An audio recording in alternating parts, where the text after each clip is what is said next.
Ladies and gentlemen, are welcome to the Development and Management Committee. Does any member have any declaration that he or she wishes to declare? Thank you very much. Will you please approve the minutes of the last meeting, which was on the 20th of August? Thank you. Moving on to the planning applications. First, planning application 24/0320/HHO, erection of a rear extension to ground and basement floor at 262 Manchester Road. Any speakers?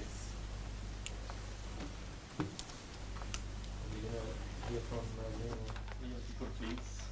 Sure, thank you. It's relatively, well, it may not be from some members' perspective, it's relatively straightforward in terms of the application. It's terrace property. You can see here there's already an outrigger to the rear. You can see the windows on the upper two images. You can see there are windows at the rear. There's an extension on either side of the property.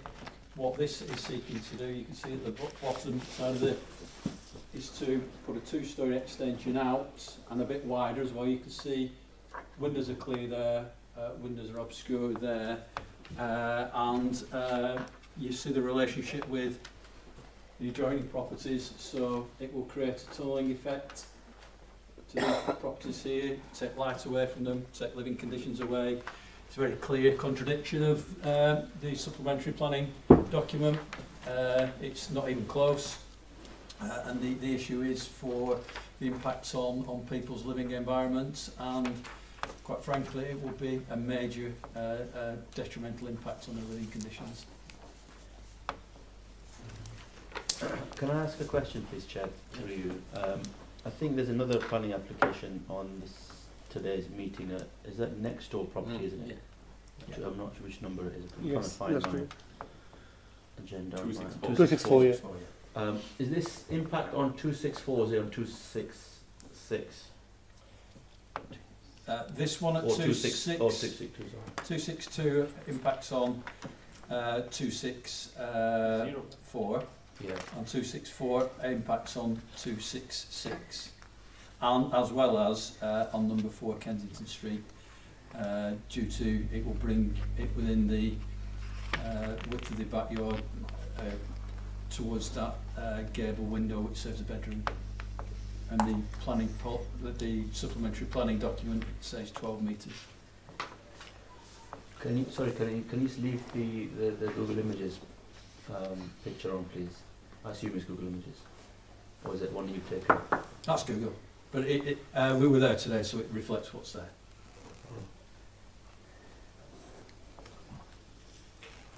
Yeah. Just to do anything else? No, I've got. I'll let you No, just a quick question. I'm just recalling another planning application, totally separately, in Cong, where we looked at 50% of available outdoor space being used, and a breach of that kind of policy. I can't think of the exact one. Have we got another issue with available outdoor space being consumed? Or is it not relevant to these two? I guess if we can sort of speak about them in tandem, can't we, to an extent, but is there another issue with the extension being too large and taking up too much of the outside space? So the 50% is permitted development rights under the General Permitted Development Order. If you take up more than 50% of your garden, you can't benefit from permitted development rights. Oh, so that's why it's here? That's why it's, yeah. I just remembered there was a rule about it. Thank you. Thank you. Councillor Whip. Chair, I went to have a look this morning, and I must admit, in terms of the 45-degree rule, I was a bit ambivalent, because clearly 262, which is the application we're looking at now, would impact their light and the view out of the window. 264, which is the one that would be affected, the neighbouring property, have also submitted an application for a similar extension. And the reason why I'm ambivalent in terms of the 45-degree rule is because the existing outshots, which you can see in the picture there, also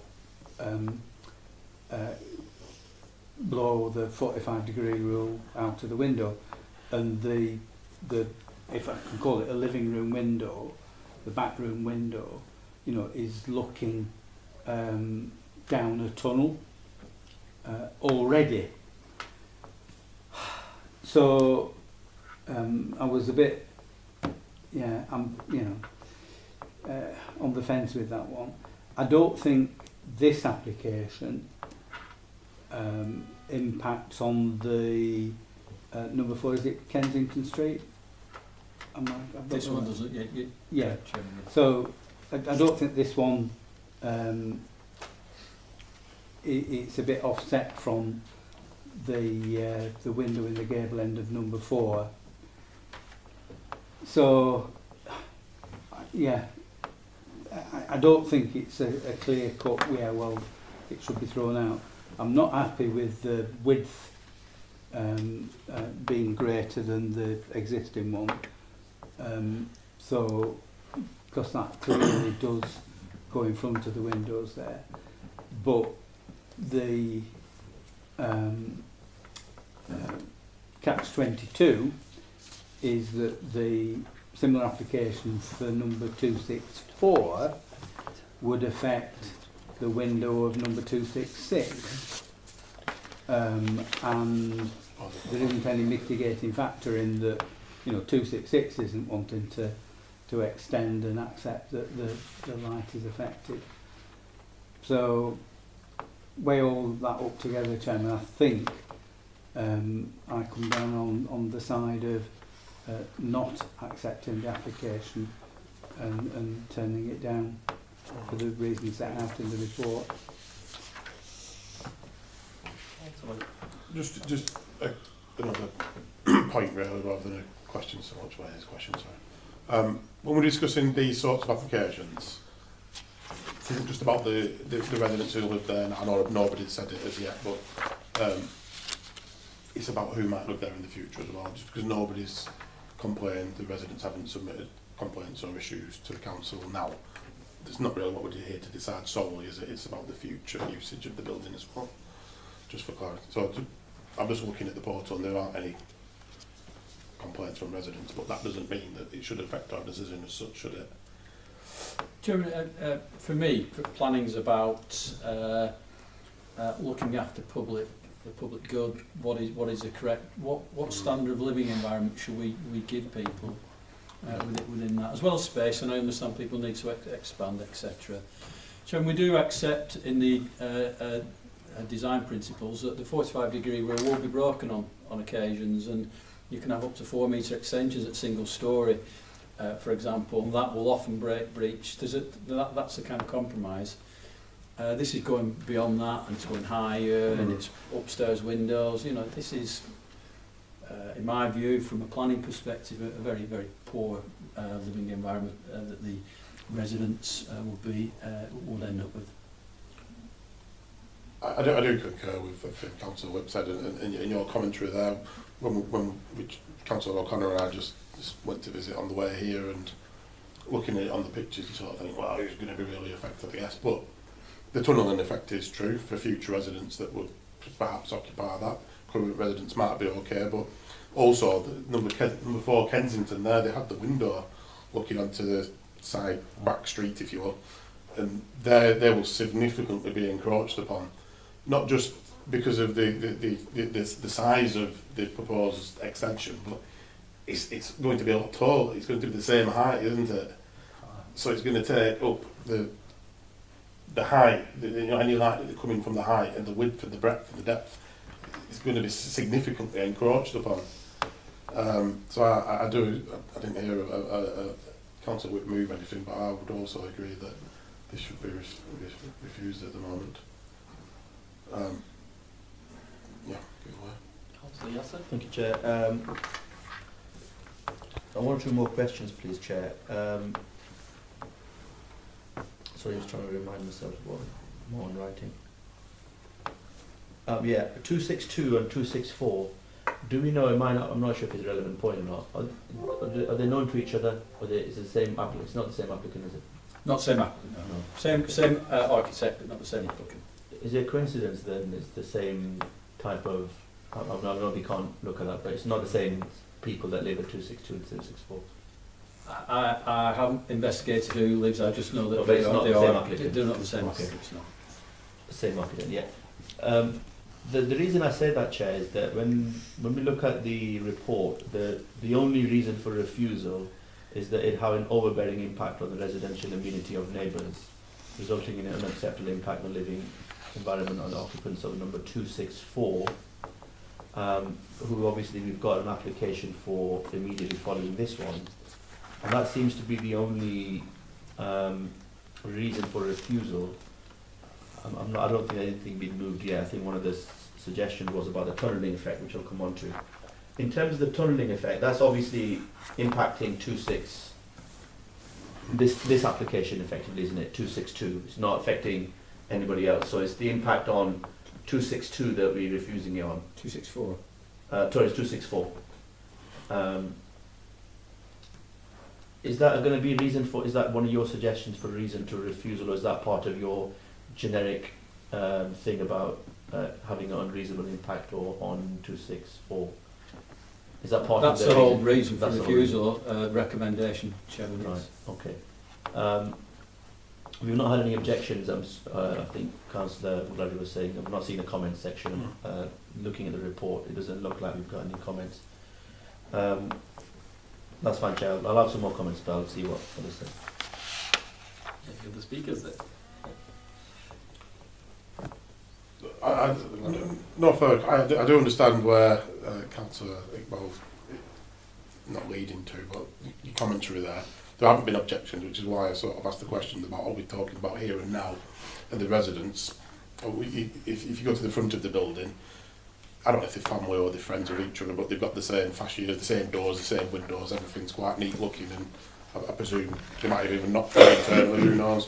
So they must be liaising with developing the two properties together. But and that was leading on to my question where we're not really talking about who lives there now, it's the future impact on future residents.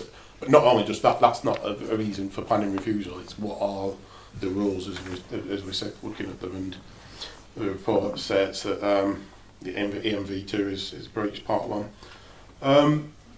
I'll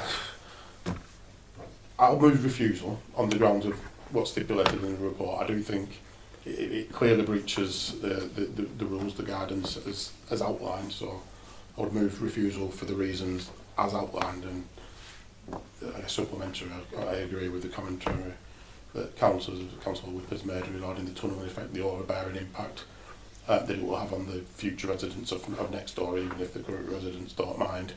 And then I guess in turn the next application would have an impact. We'll come to that, won't we?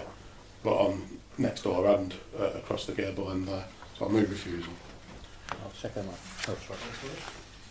Yes, Chair. Well, I would second it, but I would question Mr. Watson on whether the impact on 262 itself should also be a reason for refusal in terms of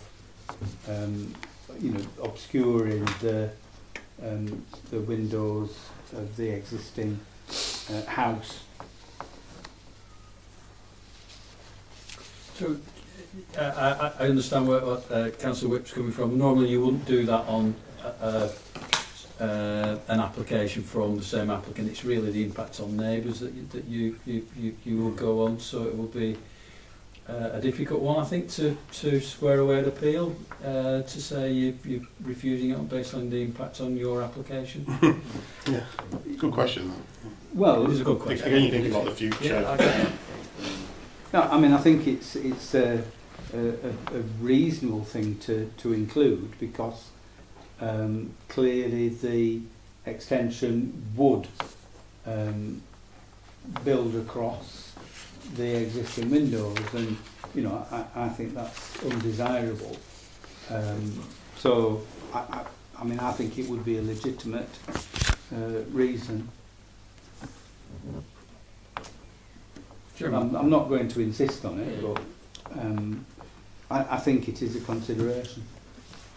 Do you want to comment, reply back? Sorry. No, Chair, I was just going to say, you know, it's a ground that you could substantiate, I think. It's unusual, but you could substantiate it, the impact on their own living conditions. I'll take that as the amendment to the reason for refusal and impact on themselves. I was going to agree with Councillor Whip there. I think that the negative impact of that on that premise, on that building, would be unacceptable to me as if that was one of my, you know, if it was my property or my family that lived there, it wouldn't feel like a nice place to live. And I think that comes in as probably a design issue. It was, in my opinion, it would amount to poor design of the extension. The tunnelling and the overbearing effect, I mean, it's already been said. I'm looking at the Google Street View now, and that will be unbearable for number 4 Kensington, isn't it? Kensington Street. You know, the way that it kind of abuts that property. It's sort of unfortunate in some ways with this property because of the 45-degree angle. It sits so prominently above that it's really oppressive.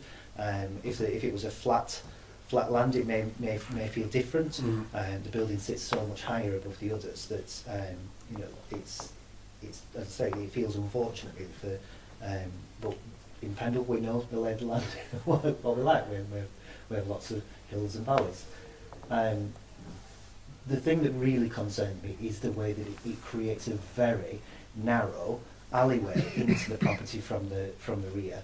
And when we're looking at the plans, it shows a 1 metre, well, it's 1 metre by 4.2 metre alleyway to get into the yard of the property, and 1 metre is not a lot of space if you were to be dragging. Kieran and I were having a conversation about wheelie bins. You know, where do you put your bin? Well, there is a yard. You could store your waste in that yard, but to drag a wheelie bin 4 metres through a 1 metre drag, it's narrow. It's difficult to negotiate. It feels very impractical. So when you put all of those things together, it represents poor design, in my opinion. It's not really been thought out properly. So in addition to the tunnelling effect, in addition to the poor quality of light and the living conditions, I would happily support refusal of this application. You're the speaker from the floor. Chair, just to find, obviously I think it's going to be a straight vote, I assume, on approval or refusal. The motion's been put forward. I hear what Councillor said, and actually I won't disagree with a lot of the sentiments which have been put forward about the tunnelling effect. And having looked at that picture which is now being shown on the screen on the right hand side, which on the top picture, obviously it does show that it does encroach onto the window. But my thing is that, like I said, I'm not sure if these two are on balance. I think they probably are. There's some form of link.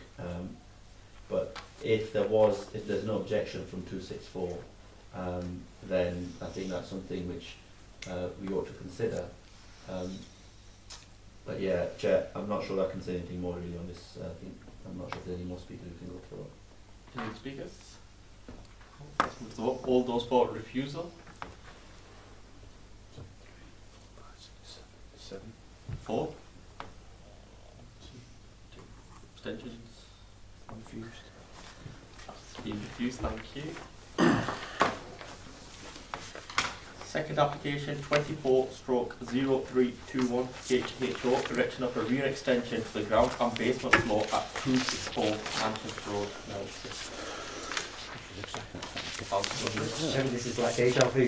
Shall we go straight to? I will move refusal based on the same reason as the previous property, previous application. Is it the only additional impact here is the impact on 4 the Kensington? Is that the only difference? Yes. I was just going to say, but for obviously reasons. Yes, Chair. Sorry. Yeah. Apologies. You all right? Sounds let's move it as the same as the previous one, but there is that added issue number 4, so No, that's Just on that point, just before we move to the vote, Chair, if Is that the one with the entrance? there was, the windows were closed at that end. Would that make a Just trying difference? down the slope. Chairman, there's no windows there, it's just the fact that it'll be square up against the window, that's the issue, that it's so just so close to them. Just out of interest, you know, from this wall that we can see on the top right-hand side, the garden wall effectively. This extension, how far is it coming out? Right, so, Or is it literally to the wall? And number 26, whatever this we're looking at, 262. Is that the one to the right? The corner? 264 now. 264 is the one with the window, Yeah. 262 is the one with the alarm in the middle of the gable. Oh, yeah. The end one will be blocked. Yeah, I've seen on maps. Oh, you got it there. Yeah. Okay, sure.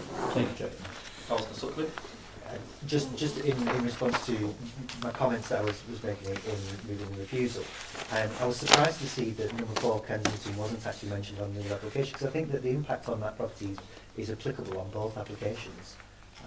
The way that because it backs onto it. And I'm just making the point, it's irrelevant to this application. It is mentioned, but I think that it should have been mentioned in the other one as well. Personal opinion, I don't know if you would support that, but I do genuinely think that the impact on 4 Kensington is substantial on both of the applications. Difficult with the vote, you've already taken the vote on the other one, but I think the other one's slightly offset, it does give it a bit more of an airy feel to it, so it's a matter of judgment, I suppose, on the actual impact. Any others? Councillor. Yeah, Chairman, I'm going to support refusal, including the impact on number 4 Kensington Street. I mean, it may be that these properties could be extended by an extension in between the existing arm shops. I mean, I don't know whether that's possible or not, whether there's any planning drawbacks to it. But it could be that another design could achieve an increase in living accommodation, but I think the impact of the proposals is too harmful to permit. Any other speakers before we move to the vote? All those for refusal? Second. All those for? Any abstentions? Thank you. The application has been refused. Third application, 24/0495 KHKH, erection of a rear dormer to facilitate a loft conversion and a first floor rear extension at 119 Clayton Street, Nelson. Neil introduced this one. Go on, Neil, please. Thank you. Well, I don't know. Thank you, Chairman. Chairman, this application is a resubmission of one that was decided in July, and the July application had virtually the same development to the rear, as you can see here, except that was a flat roof dome, and that's slightly changed. It's quintessentially the same. But then there was we'll call it the front. It's actually the front is facing onto what would normally be the gable end. So, but I'll call this rear and call the other one front for the sake of simplicity. So this rear dormer, virtually the same, except it was had a single pitch roof, not a monopitch roof here. The offset was the same, Chairman. Here you can see that I've got it in. Yeah, there was a bit here taken out, so that will be flat roofed and it will be single story because there were windows there, and that would result in the 45-degree. It's guidance. It's not a rule. It says rule in the report, but it's guidance. That would mean that wouldn't be breached at first floor, and at ground floor it's less than 4 metres, so that will be within the policy guidelines.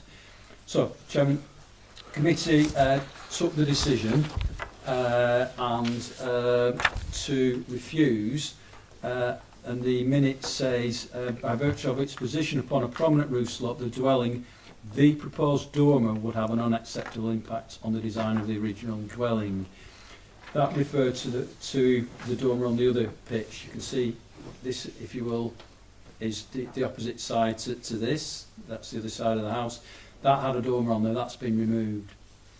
So at the time this was refused by a committee, the decision only, and the design is exactly the same apart from the front dormer, the decision was to refuse only for the impact of that front dormer would have on the conservation area and street scene.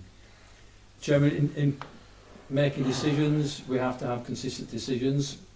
It is a precedent planning system, so because there were no other reasons for refusal, with Nelson Area Committee wanting to then refuse, as there were no other reasons given by development management except for the front door, and that's gone, it's difficult now to justify making a different decision.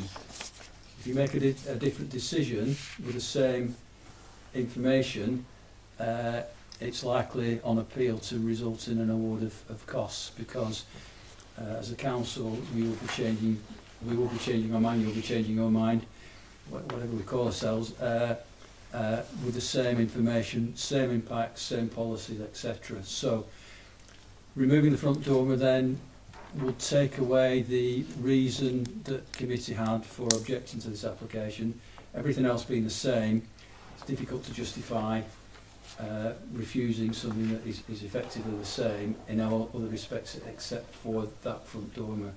So Chairman, that's why it's been referred back here, because of consistency of decision making. Hope that makes sense. Yeah, thank you.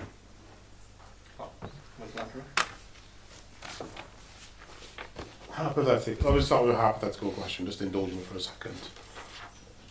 If this was the first time we got these drawings, and you got the drawings as an application, and it hadn't already been to DevMan, we didn't have this technicality, for my words, not yours, what would the officer's recommendation be to refuse? It would, but on design grounds, residential impact, I think it passes the SPD guidance, so but it will be refusal based on the design. Which is, so I haven't looked through the online recording from the previous. We had a quick dialogue before we started. I haven't looked through the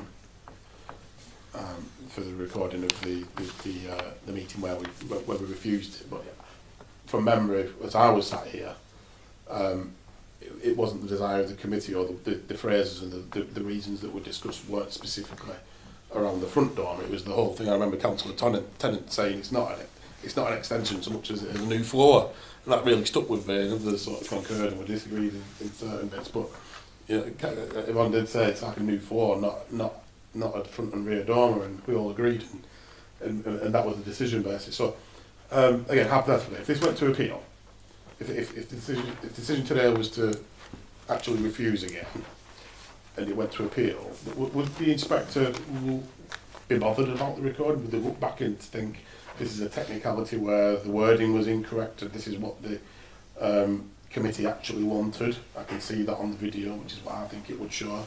Or is that just not even? Would they accept that it was a mistake? Chairman, because the minute was ratified by a committee as accurate, I think that will strongly mitigate against it being a mistake, because committee could have potentially rectified that at that point. So I can't guarantee what an inspector would do, but I think the ratification of the minutes probably would be the strongest factor in play. And then the next part of the question would be if the inspector looked at the design, because if committee were led to believe that the design was wrong, as it would have been had it been here before, would that be taken into account at all? Chairman, an inspector would decide, no matter what we as officers, you as a committee decide, an inspector would reach their own conclusion on the appeal on all matters, and could allow it, could dismiss the appeal.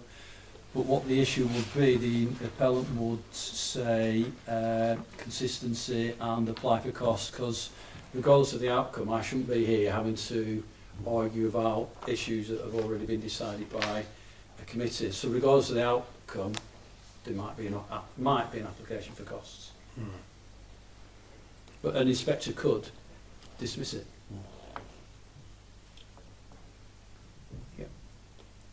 So the impact will be then, not the dismissal, it will be any amount of cost that will be potentially applicable. And probably would, to be honest with you. Because if I was an inspector, I'd probably be saying consistency, and it's an unfair process.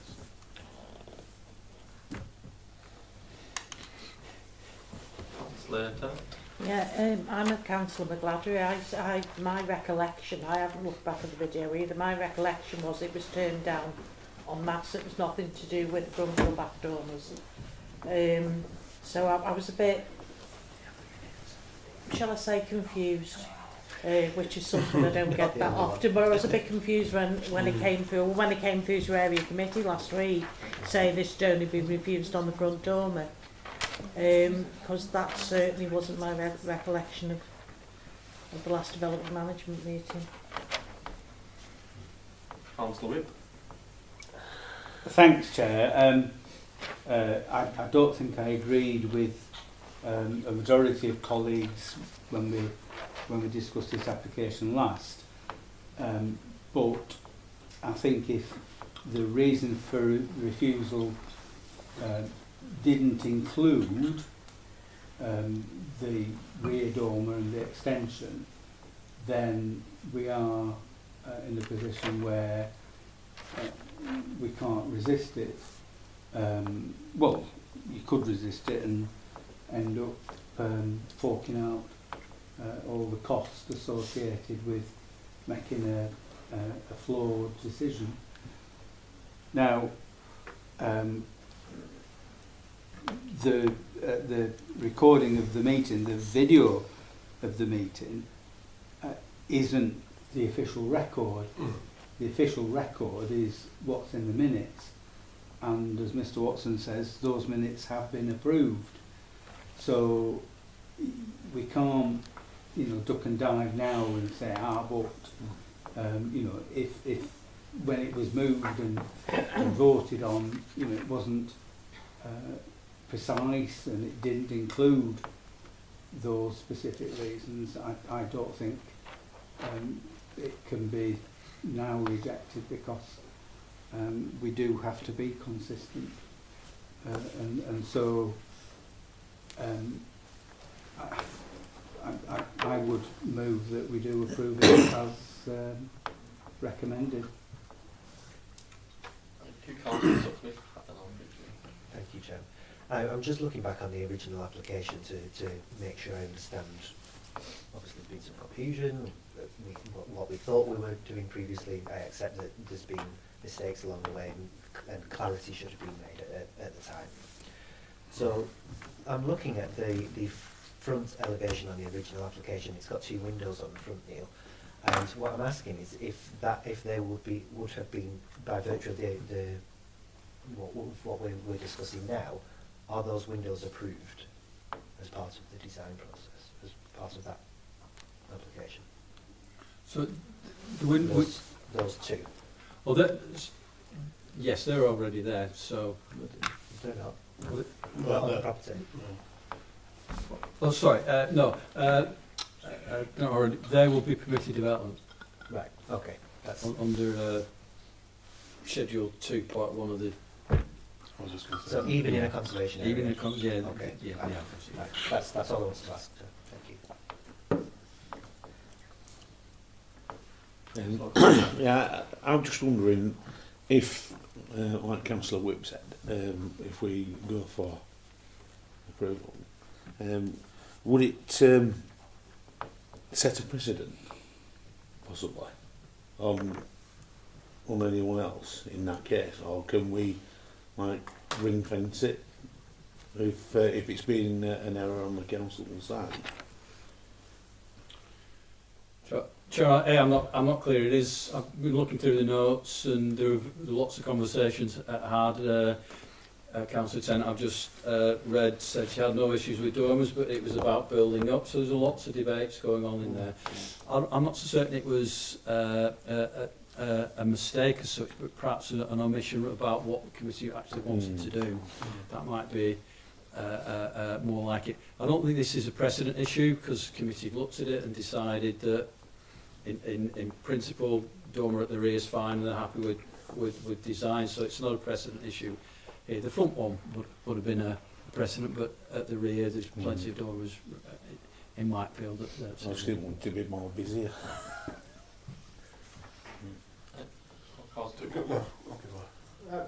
I would second Councillor Whip's motion and maybe add that we have some learning points to ensure that what we'll decide as a committee on the evening to accept or reject is extremely well narrated to try and avoid any of this confusion going forward.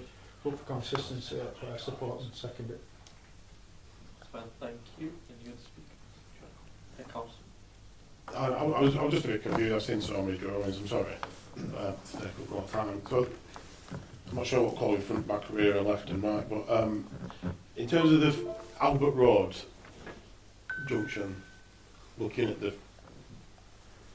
the property from Albert Road, that side of it where the dormer was proposed, that roof is being left as it is, or not? From the elevation, is it back up? This is the elevation facing the school, so that will be left clear. Left alone, yeah. Yeah. Just, The elevation that so Councillor Sutcliffe just showed me, the gable one, yeah. that is at the end of the terrace, if you Yes, will. it So is, it's on not Clayton. the usual. Yeah. Yeah. So And when then- you look at the Clayton entrance, the dormer will be to the left. Yeah. The right would remain as it is.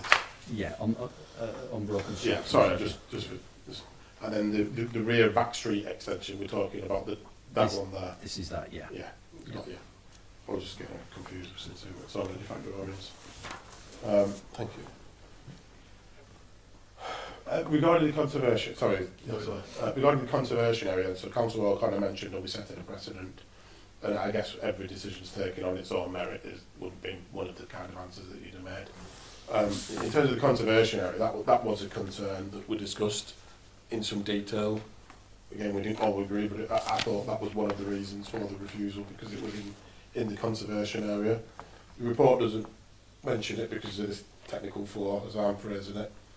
Does it set up any kind of precedent or issue for future applications in terms of the conservation areas? And will we let something happen over there?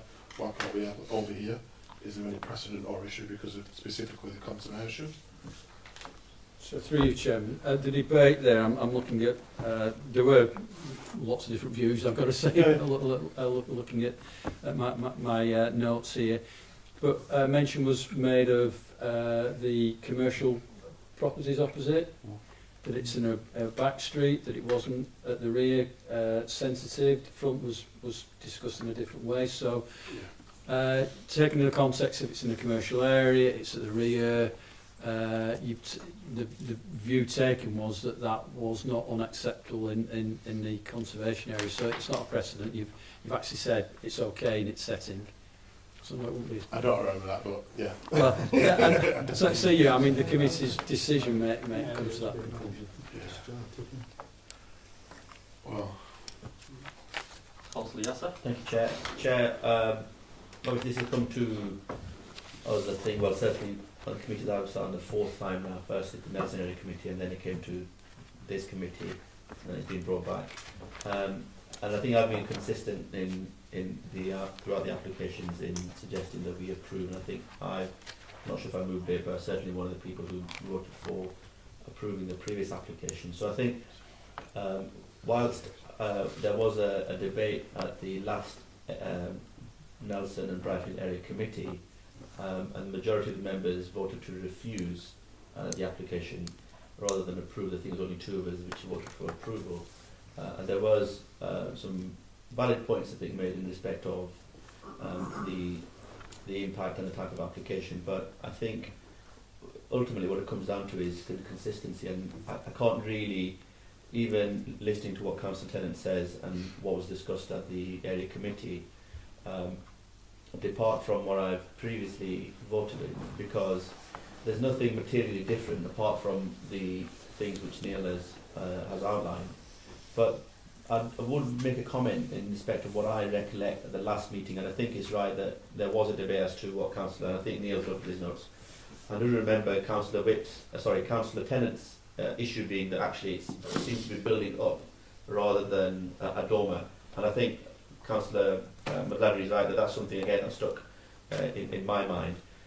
When I look back at the Google images of Clayton Street, there is only one dormer at the back of Clayton Street, and I think the reason I remember when I went onto Google Maps, it kind of reminded me of the discussion we had, because I think the last meeting suggestion was actually that they shouldn't have any dormers at all at the rear or the front, and we looked at, well certainly I looked at Google images, so I'm just, that is a precedent issue, and by the way I should say that I'll back Councillor Whip's motion to approve this planning application, but I think I just need some clarity on this precedent issue if I can, Neil, because there obviously is only one dormer there, so it's not like there's a number of dormers. Would it lead to a precedent being set? Because I understand that there's a different kind of context in this, and we've discussed it before, and we are limited by the minutes, and I agree with what Councillor Whip said. I think any planning inspector, is very rare for them to have videos of what was discussed, and actually ultimately what it comes down to is, never mind the discussions, what was actually resolved at the meeting, and that is what is legally binding rather than what discussions were had, because we might have discussed many things, we've only refused it on the basis we have refused it on. So I think just one comment from me really is to the precedent issue, whether that would cause a precedent in that respect in the conservation area. Chairman, you look through decisions made throughout Pendle about rear dormers, and quite often, even in conservation areas, that they're deemed acceptable by the council. So I don't think there will be a precedent set. The concern more is front dormers and unbroken street scenes. Yes, as Councillor Iqbal quite right, there's only one dormer there, but it is to the rear. I can point to other developments in Whitefield, similarly, and elsewhere, where rear dormers have been accepted by the committee as being acceptable in conservation areas, when it's appropriate, obviously. So my view is, you look at this, and it has been looked on its own merits in its context. The front dormer was more of a concern for me than the rear as precedent, so not in my view. I don't think it does cause a precedent. Thank you, Chair. Any other speakers? I've just got one more point, sorry. I think in terms of the comments around consistency, I think the consistent approach is refusal, myself personally. I know the technical approach in terms of consistency, and what Neil's saying is for approval, because technically, I'm using my own phrases here, that's what the decision was at the previous DevMan meeting. I think in terms of consistency, members refused it in this meeting. They refused it, I'm hearing at the Nelson area meeting for design. I think street scene. Sorry? Street scene. Street scene and design, Street yes. scene, yeah. And then I think for consistency, in terms of members' consistency and not a technical is my phrase, for this technical reason that we didn't minute properly or check the minutes ourselves, kick ourselves for that. I think for the actual consistency and what we wanted as a split committee, obviously, it would be to move for refusal, because that's what we wanted on design and street view, councillor. I kind of want you to put a pounds and pence figure on it, but that would be almost stupid. Like, what are we exposing ourselves to? Or is that just something you can't remember? It's not going to be 20,000, because it won't be public inquiry. It will be it's written reps, probably exposing it. You know, can't guarantee, but probably £2,000 to £5,000. So is it again? Sorry for hypothetical questions, but I'm just trying to picture the outcome, so I'm not wasting my or anyone else's time. But is it plausible the inspector could hold refusal based on design and street view, but award cost because of the flawed consistency? So the decision of the committee could be upheld, Yeah. but could potentially be awarded. Yeah. My view is, I would say this because we recommended refusal initially, but I think an inspector would adhere to design policies more than perhaps some decisions that have been made. So I suspect it would be dismissed. Okay. But I suspect also there would be an award of costs. Okay. And it's quite out in the grand scheme of things. Well, I'm not going to say it. I'm moving. I'm not moving any. No, I thought you had your hand up. Sorry. No. Councillor Suckley, followed by Councillor. Thank you. Neil, you were just talking about front and rear dormers. Now, on this particular property, obviously, it sits the opposite way around to the rest of the block. So the roof doesn't sit the same way as a traditional terrace would. And therefore, any dormer, which wouldn't be on the front or rear of this property as it sits, would be visible from the front when it's on either of those roof slopes. So how do we define that? Because it's not, it will become, I agree on the, a rear dormer in a conservation area, don't really have a massive issue with that as long as it's well designed and suitable scale and all of that kind of thing. But in this respect, and I did say this at the time, I had real concerns about the way that this property sits on the corner because of the streetscape, because it was an extra floor, because it was the scale of the development. It was all of those things that, and I remember at the time, I'm very particular about design. I thought that the design of the application at the time was very poor in the way that it responded to the property being on that end.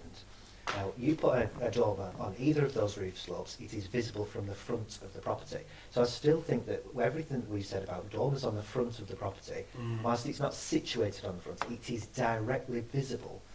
And not even directly visible as a dormer, it's directly visible as the side of a dormer, which is worse in how it looks visually and in terms of design on that property. So I have to agree that in terms of consistency, I could not vote for an approval on this application because it goes against everything that I believe in terms of the design of a dormer on a terrace property. Chairman, you've got to remember I'm protecting the council's position here and trying to do that in terms of consistency. My professional view is the same as yours, as we articulated for the first application.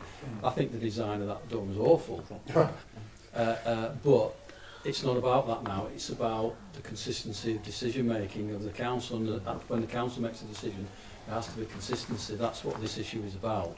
That's why I think an inspector would dismiss it. I think an inspector would want one look at that dormer, it would take him or her 2 seconds to say it's a wrong design there in that location. But it's about consistency of decision making, hence why we've recommended refusal, to be consistent with what the council's done before. That's a dilemma. But an inspector will look at, are there any material change in circumstances? No. Is the design the same? Well, it's virtually the same, might even be slightly better than. Yeah. Are there any other mitigating circumstances? No. That's what the cost decision will be based on. And then a separate consideration will be about the design and impact on conservation area. Councillor Whip, please. Thank you, Chair. I thought it was a bit unfair for councillors to lay the blame on officers for getting things wrong. I think if the intent of the people who moved the refusal at committee had been clear and had encompassed the issues that they're now raising, then the officers would have accurately recorded that decision. The fact is that those reasons were not included in the refusal, and therefore the decision only affected the front dormer. And it's all right saying, well, the front of the house isn't the front, but it's a tourist street and this is a gable end property. There is a front street and there is a back street. All this talk about, well, the impact on the conservation area, opposite this gable end property, there is like a garage unit, there's a yard, a commercial yard. It's not like this is a wonderful, you know, sort of tourist area and, you know, everything's neat and tidy. You know, you are talking about a very diverse set of uses and appearances immediately adjacent to this property. But putting all that to one side, Chair, as a planning authority, we have made a decision, and we have to stick to that. Now, it's all very well people saying, oh, well, it might only cost us £4,000. Well, I'm sorry, but that's not acceptable. You know, going into something, knowing that costs would be awarded, is completely unreasonable and reckless. And I don't think we should be putting council taxpayers' money at risk in the reckless fashion which has been suggested. So I would urge members to accept that councillors made a mistake, and that that mistake having been made, that we have to abide by it. I just hope that the majority of members will agree to this tonight. Councillor McLadry? I forgot what point it was.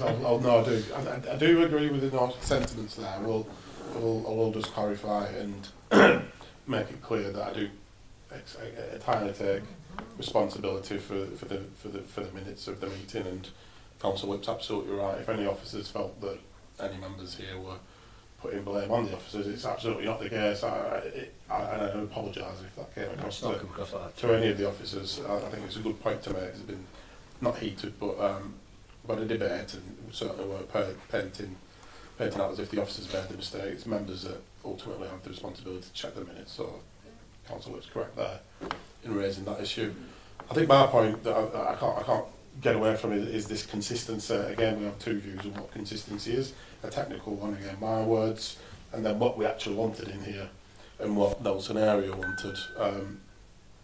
I'm going to move refusal based on the grounds of design, and if you could take the comments from Nelson Area and the previous decision making, and to incorporate the design of the extension in total. If we need to pad it out, flash it. You need to pad it out. We can do. I haven't got the minutes from the last meeting, but if you can take the decision from Nelson Areas in the previous meeting, and that the design of the whole extension and dormer is unacceptable within the conservation area, and the recommendations previously put forward to committee members. I do think that the consistency needs to come from the members and our desire for what we want to happen within Pendle. I take on board Councillor Whip's points about the costs. However, if we had enough time, I'm sure I could find numerous occasions where Councillor Whip has done the same, gone into something fully knowing that costs were going to be a potential outcome.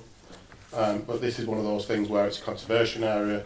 Near everybody agrees. Planning, the majority of members, Nelson Area, and the inspector would agree that the design is just wrong. And I think that's the consistent approach, given the scale of the cost that we're looking at potentially, is most appropriate today. So I will move refusal based on the design and the other reasons that I'll ask you to flash out, please, Neil. Speakers. Can I just check something, Chair? Just in point what Councillor McLadry makes. If you look at the agenda for this application, the reasons, going back to the point which you said, going back to the area committee, I can't remember what the reasons were. I know there was some debate on it. It says the reason for it, this is the last line of page 2, the reason for refusal does not refer to the extension or rear dormer. And on the next page, given that this committee has effectively approved the extension of the rear dormer, there's no sustainable resistance not to refuse an application for that development. Now, is that, I'm not sure if Councillor McLadry saw that, I'm not criticising, I'm just saying that I'm not sure if that was something that he saw. But there's no particular reason, if you look at that, if you look at agenda, the commentary, it says, as a recommendation by this committee, as an application for a rear dormer and first floor extension following an application refused by this committee earlier. So it wasn't really a reason given, it seems that because it refused it in a previous occasion, it just gets refused. Is that my right in understanding that, Neil? Church, because the reason for refusal didn't refer, I'm calling it the rear dormer, Yeah. this dormer, that now, because it wasn't referred to by this committee in a previous decision, Yeah. that issue was considered at the time and not used, so therefore you're introducing a new Yeah. Okay. reason now. But it should have been refused on that ground at that point. Chair, I think that's a difficulty for this committee really, and I agree with what Councillor Whip's comments were. Obviously there has to be some consistency, I think, amongst members itself, because certainly from my perspective, we had I think a quite lengthy debate last time as to the pros and cons of this meeting, of this application.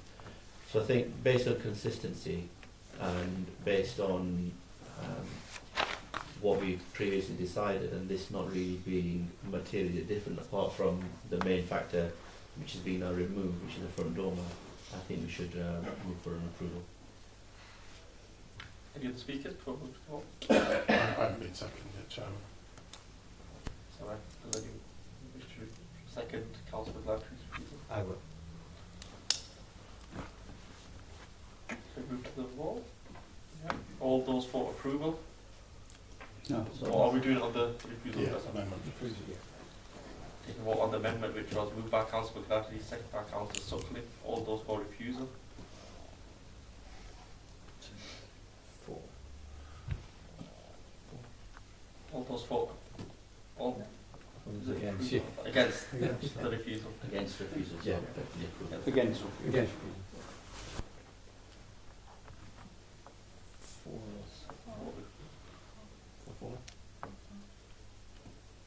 What was Shall that, take a sorry? vote on the actual For. thank you. You can use it if you wish to do a casting vote on that. If I don't, then does it go to the actual vote on the actual thing? Or you can say it's just not carried. Yeah. You don't have Then to if that's vote. not carried, then it goes to the Okay. actual. Yeah. Yeah, that's not carried then. Thank you. Now it's on the actual. Now the actual Yeah. motion that has to approve, yeah. Approve, yeah. All those for the approval? Ah, 4, yeah. All those against?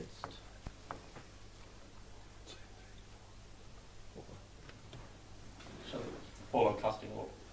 Full casting vote, yeah. Approval, please. That application has been approved. Thank you very much.